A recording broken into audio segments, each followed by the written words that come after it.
This is a promotional podcast for EIS Platforms Limited Trading as Growth Invest.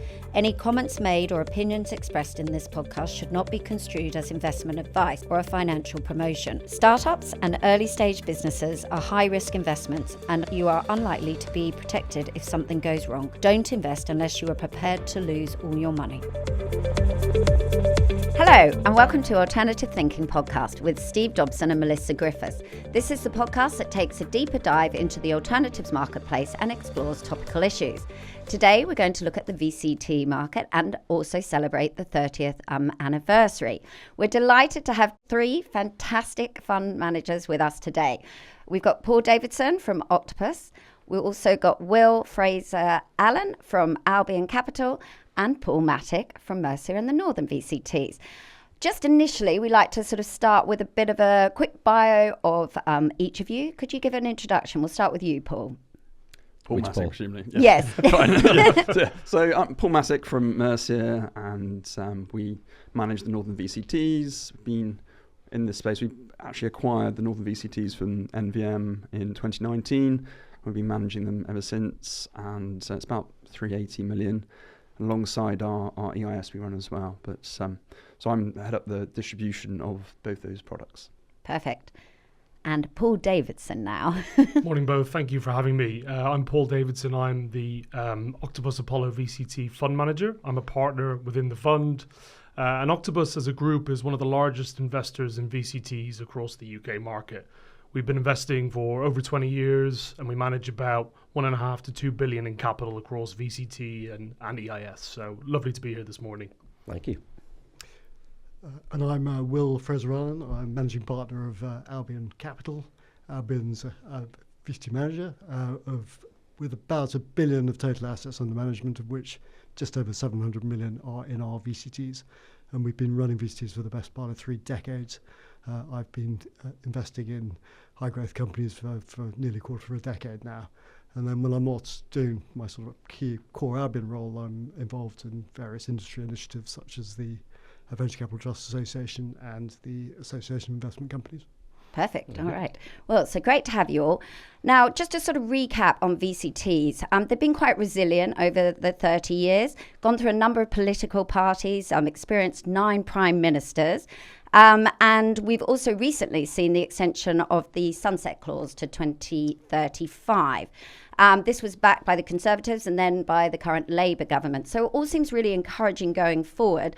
Just sort of to reflect, what do you think has been the key reasons for the success of VCTs over the past 30 years? Who would like to kick off? Very, very happy to kick off and then hand over to the other two Pauls. I think the core of what VCTs do is backing innovation, and I think the success of VCTs is the support of successive governments that you referred to, but it's also the growth of the entrepreneurs that we back. So you've got this sort of perfect scenario of government supports to back innovation, but I think also really importantly we've got lots of entrepreneurs who've got some fantastic ideas and can build some great businesses. So when you bring those two magic ingredients together, you get its success, and that's what 30 years is. It's a real tribute to Ken Clarke when he stood up in the Commons in 1995 introducing the scheme. The fact that we're here today with some 6.3 billion in the VCT scheme, and that's currently backing some 1,100 of the most ambitious companies in the UK, employing some 92,000 people. I think I would just add to that. I agree with everything there that Will said. I think for anything to be successful, you need winners and you need great stories. And I think over the last 30 years, you've seen a number of real success stories from companies that have been backed from VCT managers. We've had the likes of Zoopla, we've had Depop, Wave Optics. These are some massive exits that have really legitimized not only the advantages of investing in tax advantage products, but actually that these investment managers can actually pick big winners and big success stories for the UK. So I think the product has become more mainstream. I think over the last 25 to 30 years, it's not just some sort of niche, sort of secluded vehicle only purely for high net worths. It's become more mainstream, and I think that gives greater reach and greater access in terms of where the capital is raised from. And it's also become a great ability. It's a great source of capital to invest in some of the next winners for the UK in general, right? And I think for the UK government, particularly this recent government who have rubber stamped the extension of the sunset clause, I think they're also seeing it as an opportunity to channel capital into really successful UK success stories. Yeah, and I would really agree with both those points and actually expand upon it, because I think it's been great so far. And I think that the government is focusing in on UK businesses, and you can see there's the changes in inheritance tax to pension and other structures. But within VCTs, it's actually expanding the capability and extending it. So I think that's actually quite interesting, and redirecting capital from offshore into UK businesses.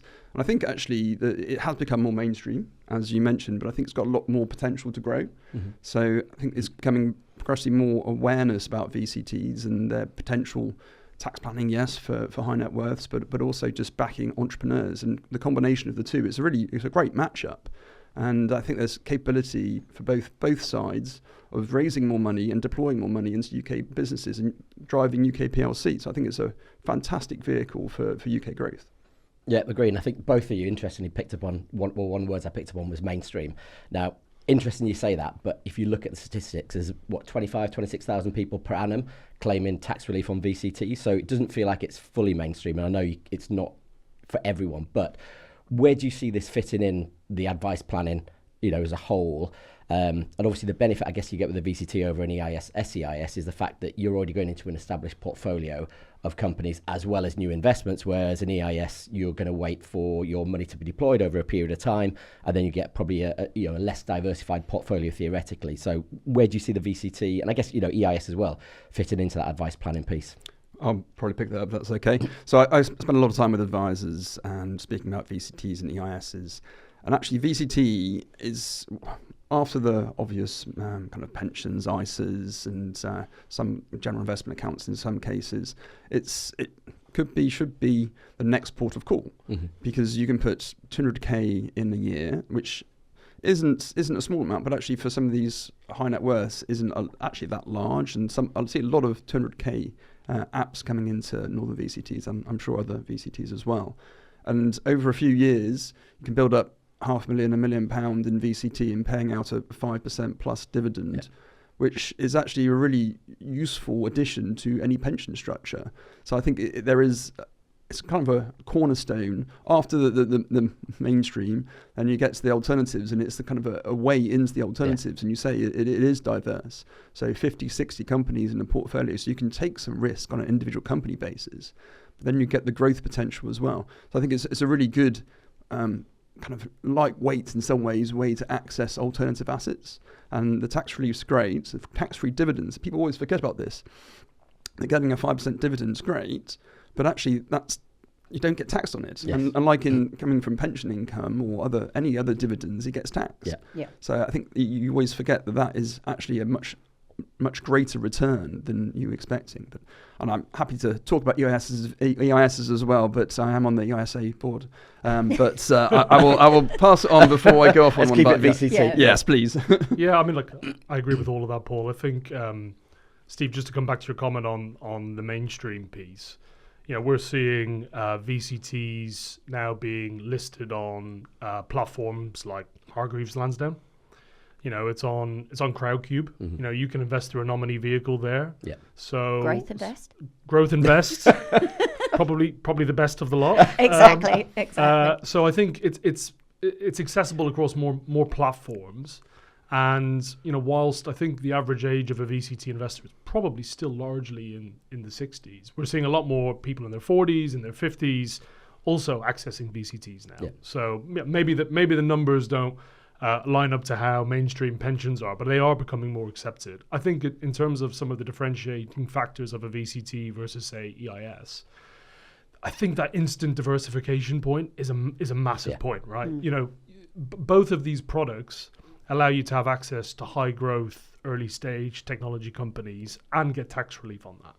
There is no other scheme or product that allows you to do that in the UK, and frankly, there isn't many across Europe. No. So I think that there really is a uniqueness with investing in a VCT, gaining that instant diversification. You also get the benefit of the investments that have been previously made by that fund, right? Whereas if generally in an EIS investment, you're only getting access to the newest investment, and you're also reliant on that new investment being successful. So I think there's a lot of great advantages of investing in VCT, say, over other products, which certainly makes it attractive, I think, for a more mainstream audience.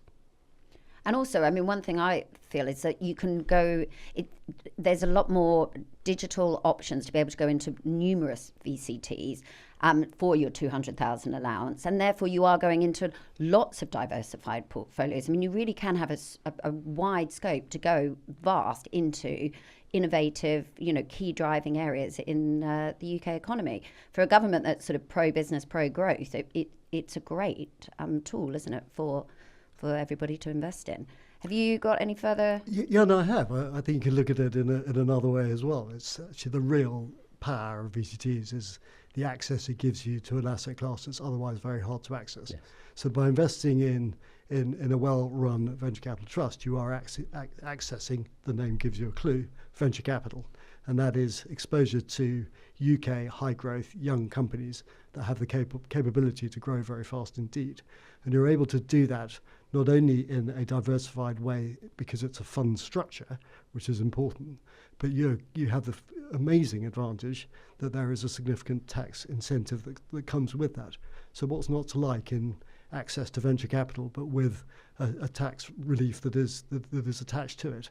And the VCT sector is becoming more and more sophisticated in how it applies its investment strategies around venture capital.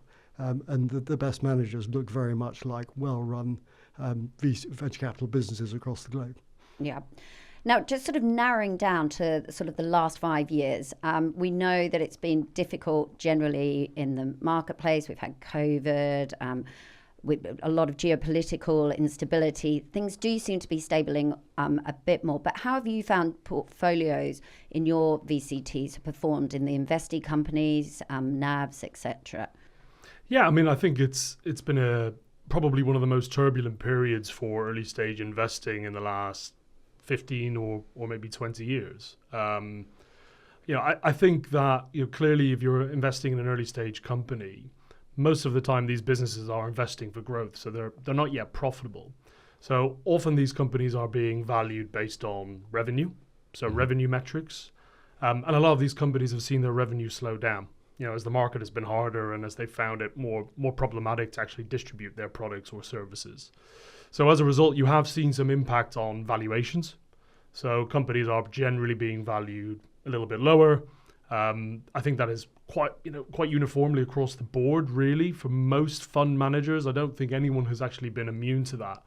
But I think one of the beauties of a VCT is that they're evergreen vehicles. They are patient capital vehicles. So they're not structured in such a way that even if you have gone through a kind of bumpy period, the managers are kind of pushing to exit these companies at depressed or lower valuations. So I think in general, most VCT managers have therefore tried to reduce burn, reduce the amount of OPEX investment that some of these companies are making so that they can actually sustain themselves. So they have sufficient cash to run their businesses and actually be companies in the future. So we've tried to introduce that into our portfolio companies. They've tried to be more disciplined with how they're managing the cash that they have available to them.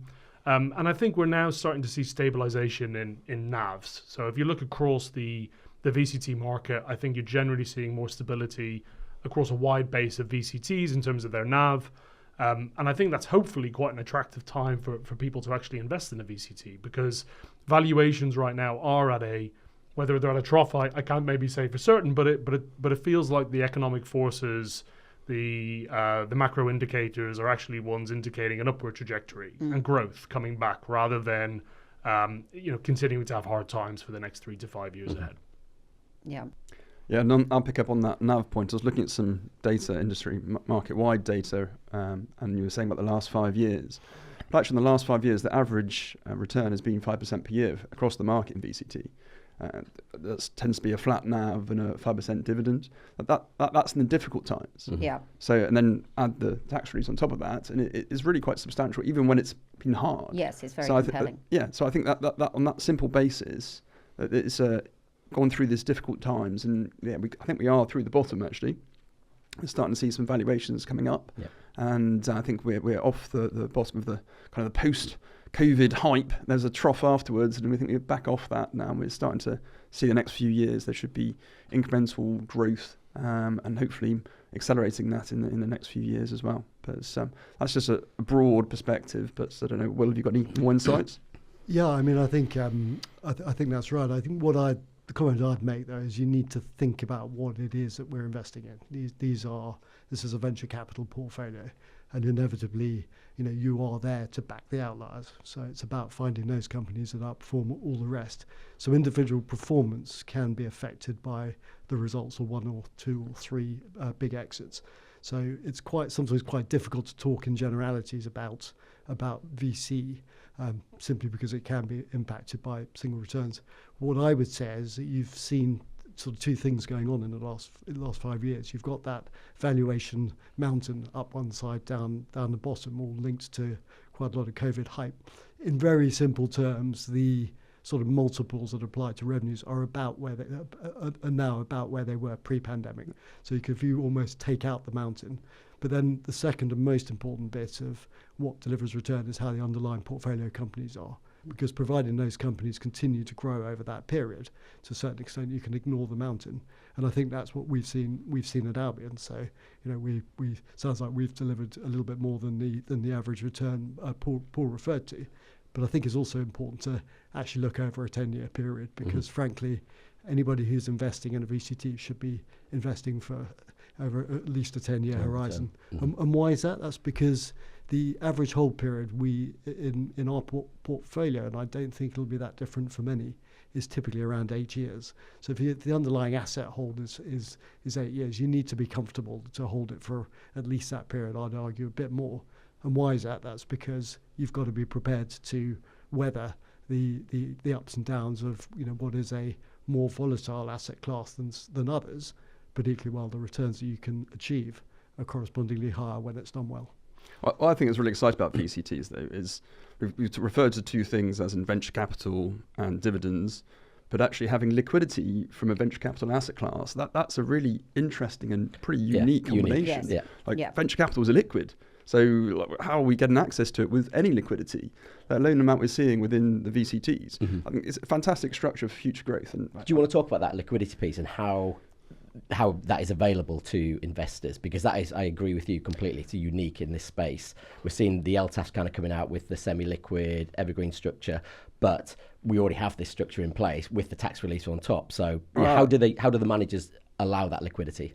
Personally, I'm thinking about dividends mostly, because that is where the primary liquidity is coming from, in addition to the initial income tax relief. But I don't know if others want to pick up on that. There's you can sell back into the market after 5 years and a discount to net asset value. But I think... And generally through buybacks. Yeah. Yeah, I mean, I think across a number of our VCTs, we will offer the opportunity for investors, if they have immediate liquidity needs, to actually have the VCT buy back their shares. Yeah.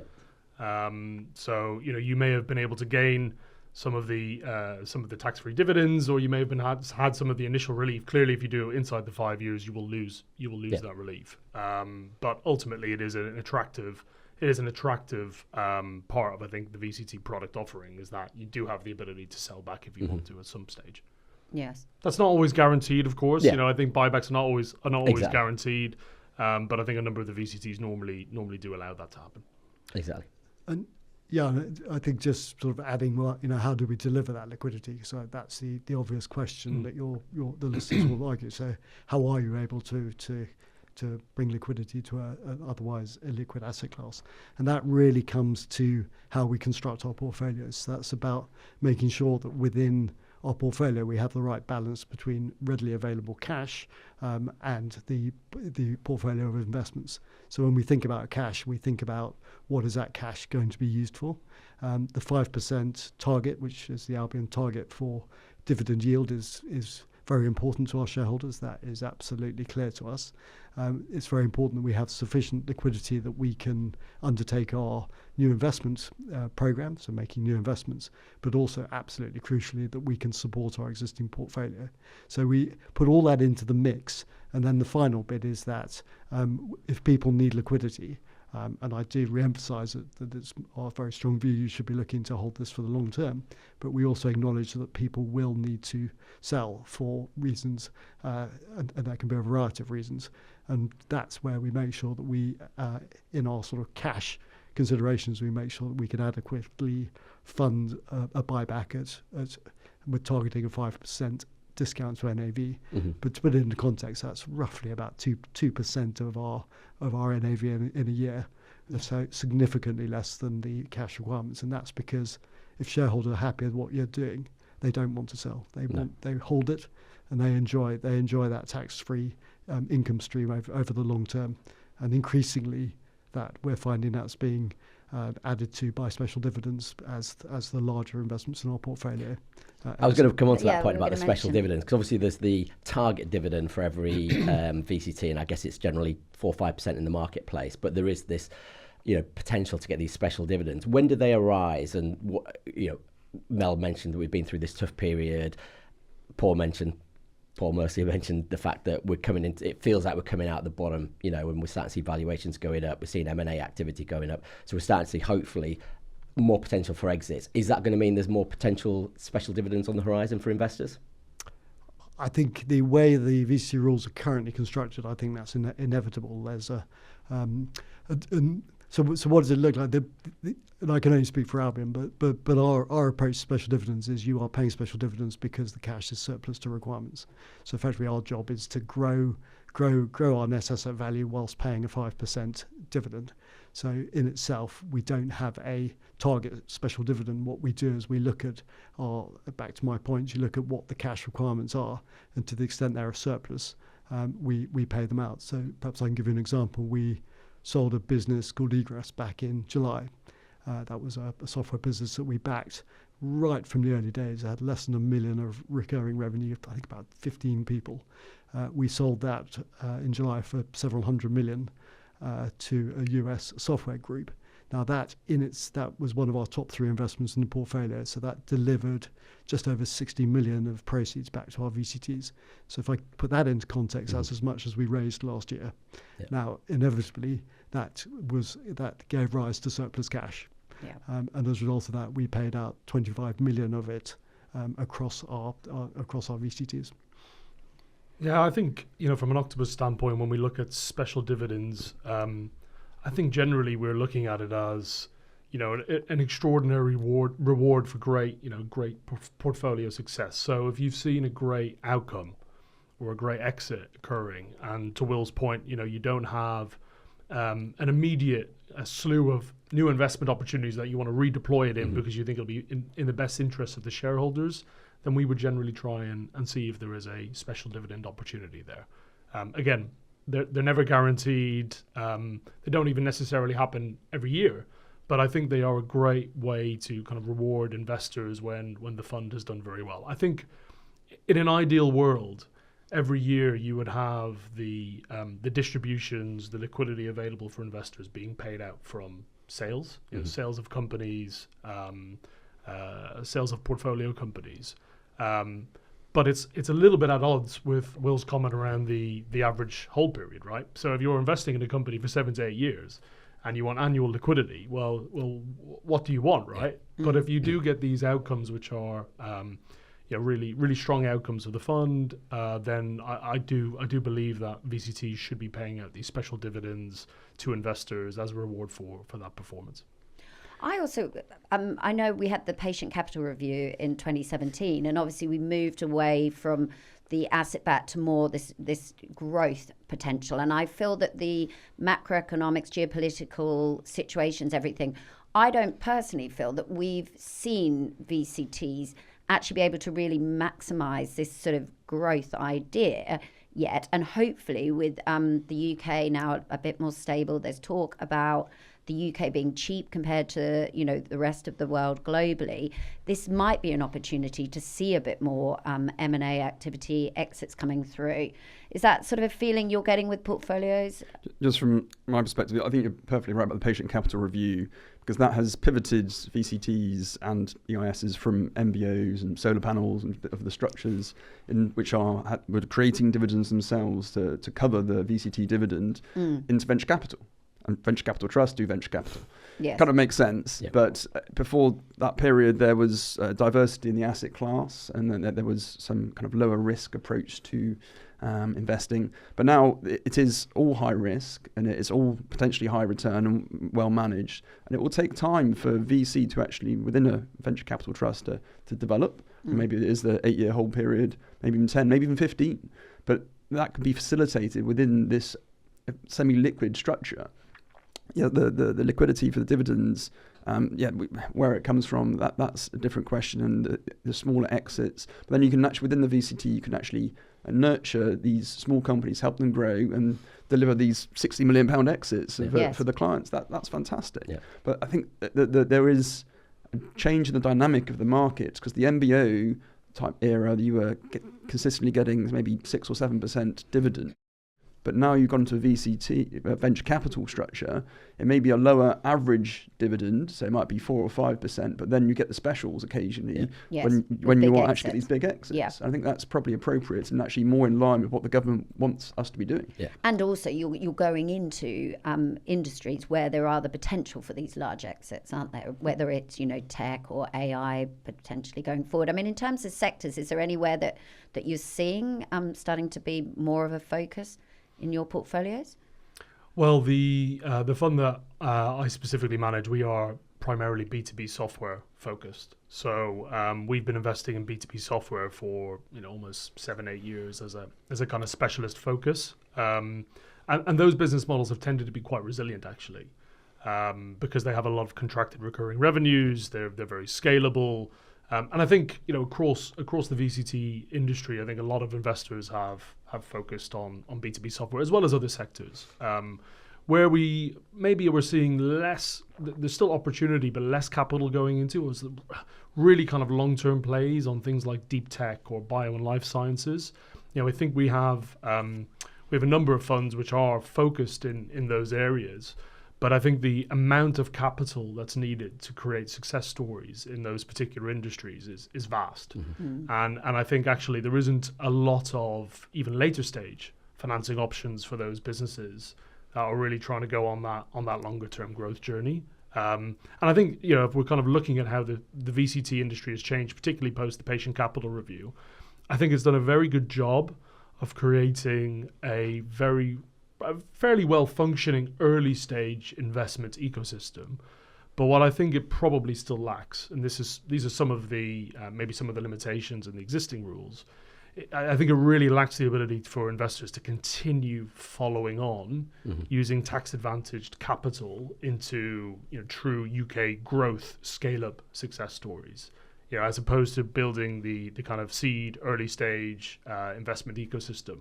That's probably one of the areas which hasn't quite been tackled yet, and it's something certainly I think from an Octopus standpoint that we would like to see addressed in any rule changes going forward.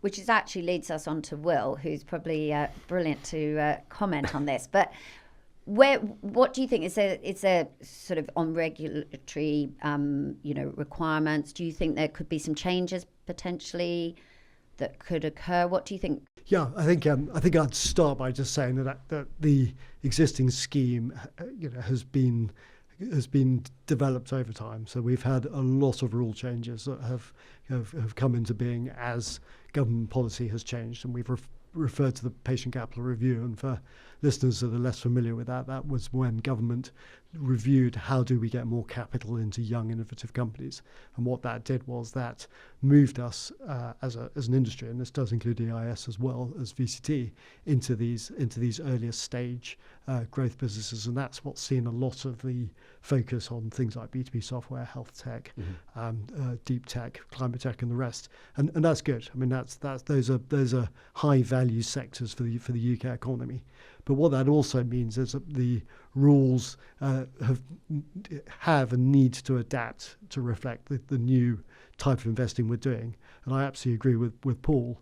The area that we are talking to the Treasury about is looking at how some of the underlying rules around how much we can invest in companies could change. But there are a variety of rules we operate. One is how much we can put into a company in a year, and how much we can put over a lifespan. So at the moment you can put 12 million into in any 1 year, 20 over the lifetime. What we would like to see is, reflecting that those rules came in 2017, linked to the patient capital review, what we'd like to see is those limits increased by the inflation that we have had in the period. So in very simple terms, about 31% is the inflation. Those limits currently have stayed the same.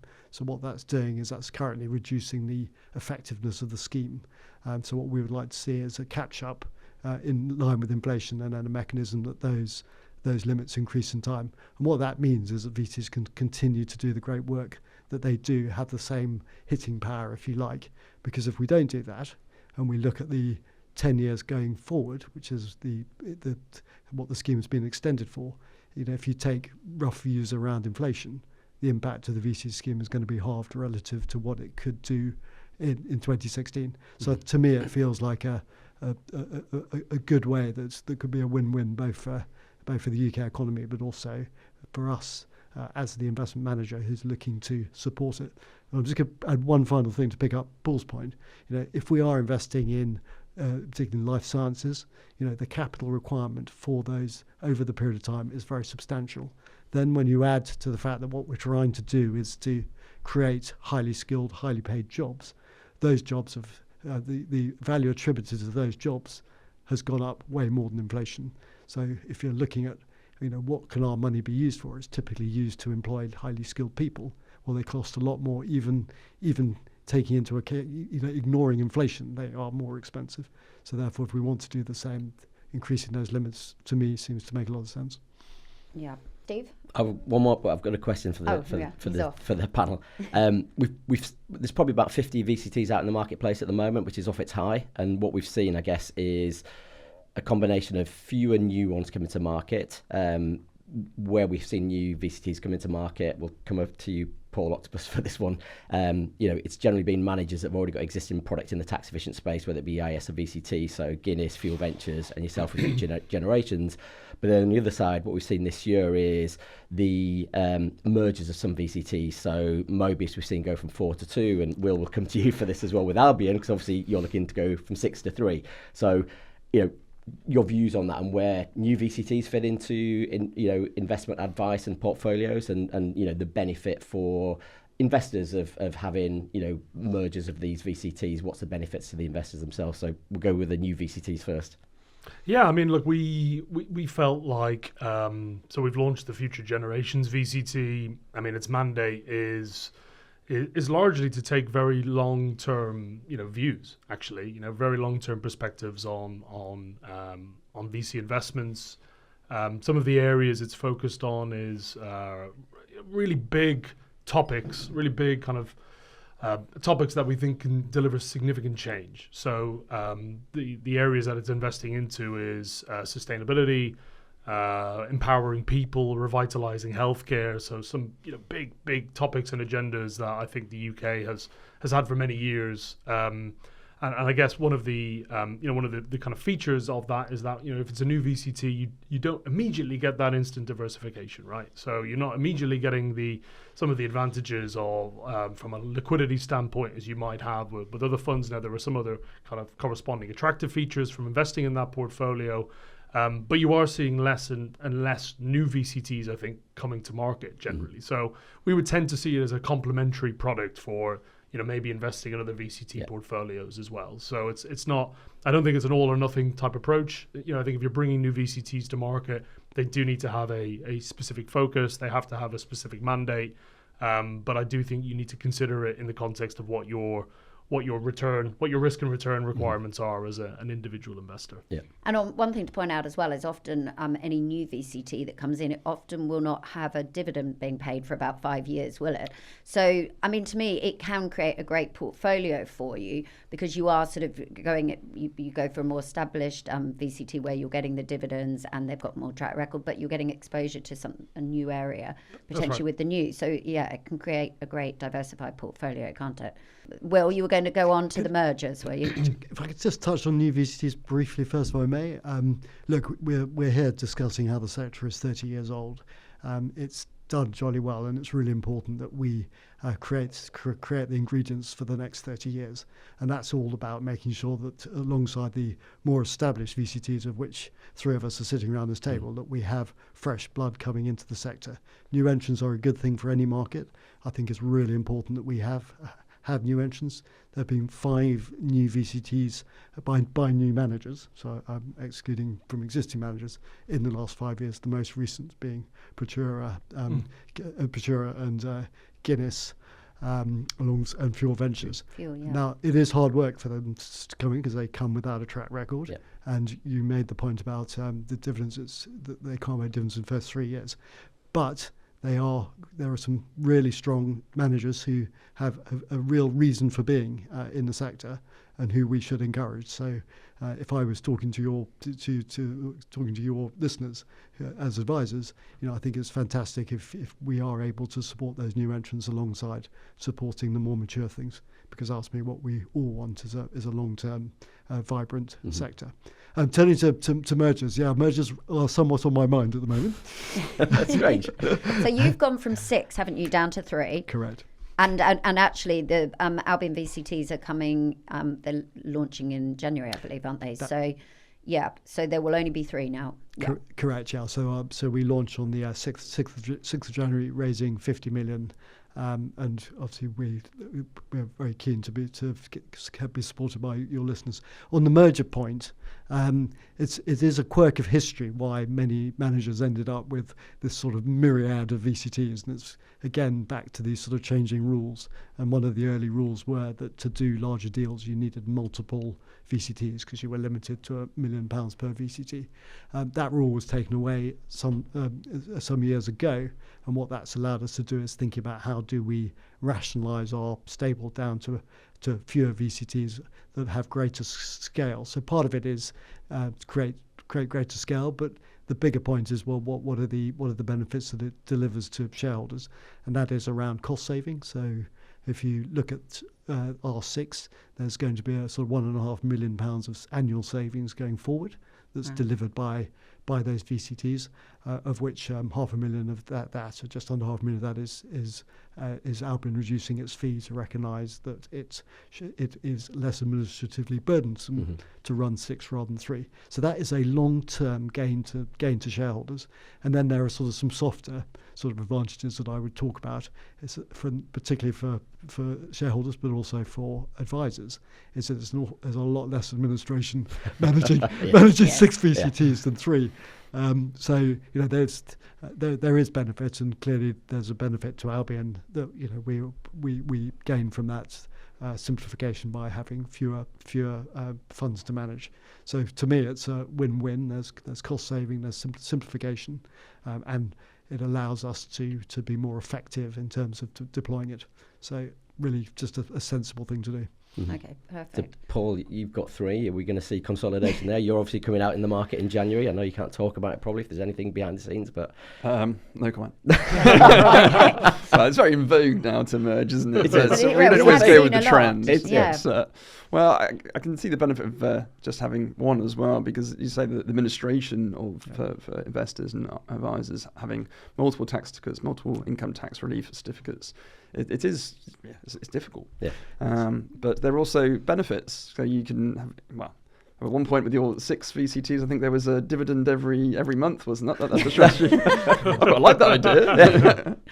So that's happy days. So just on that, why not 1? Because it's an obvious question to ask. The reality was that was down to looking at the relative portfolios in the 6 and trying to make sure that the 2 that merged together looked as similar as possible. Because one of the challenges of mergers, and that's why we you might well ask, well, why do you take so long to do it? Well, one of the reasons is that we were waiting for the various portfolios to look similar in terms of numbers of companies and their weightings. And actually, by putting into 3, we were comfortable that we were serving shareholders' best interests and not diluting one group of shareholders to the other. So hence why we've ended up with that 6-3 rather than 6-1. But you're right on the dividends. the disadvantage is the 12 dividends. So a small one every 12 months is now a larger one every 2 months. There we go. Right. Well, so to wrap up, I think final question is this season. Anybody? Well, let's get a prediction from everybody of what we think the fundraise is going to be for VCTs this season. I'm going to be a bit of a pessimist. Oh, pessimist, right? Oh, sorry. So just to give you context, 21-22, 1.12, 22-23, just over $1 billion, 23-24, 882 million. 750. 750 from pessimistic Paul. Optimistic Paul? I'm going to go around 850, I think. 850. Slightly above. And Will. So my ambition is that we match next year. A few things have to happen for that, but I think that should be our ambition. Part of it, I think, is supply. I mean, Octopus have reduced their supply quite dramatically this year relative to previous years. That will have an impact. But on the positive side, so what are the tailwinds? And really where we started this conversation is that the potential investors in VCs are facing more and more tax. That is an absolute given, and that's tax of every type. So, what's not to like about a VCT which allows you to get some tax relief by investing? I would say I'm a pessimist about this year, but actually I think the potential of the market next year. is well, I think medium term, 2 billion is quite possible, even more. Yeah. I think you've just got to match up the product with I think there's lots of demand. Yeah, but exactly that. I think this year's supply is going to be the constraining factor in my views, and I think the demand though is going to be there, and more so because of CGT and the other tax environment. And I do think if you start seeing more and more exits, and just a general positive feeling around VC, it's really going to change the environment. Hopefully, I think you're almost getting back to this question: is it mainstream or not? Which I think is an interesting debate, and it's a word I think we should probably use with a slight bit of caution. Because to your point, 25,000 shareholders is not a mass market product. So I think the constraining factor to me, and I am an optimist about VCTs, absolutely I am, but I think one's got to be realistic that how many people is it appropriate to would have appetite. So I think since getting up to that 1.1 billion, I thought was really good. I thought the industry as currently constructed was very well placed, and back to my new entrants, I think growth of new entrants would be the way to deliver the increase towards, well, whether we could get to 2 billion is probably a different question, but that's one of the ways that I see how we can grow what we do. Perfect. Hashtag 2 billion. Yes, exactly. Paul coined the phrase. We'll get I'll raise it if you can deploy it. Perfect. All right. Well, thank you so much for joining us today. We hope to get you all back on, maybe in the next 6 months, and see how everyone's predictions are for the season. Perfect. Thank you all. Thank you very much. Thank you very much indeed. Great fun. To hear more, tune in to either YouTube on video or all good podcast channels.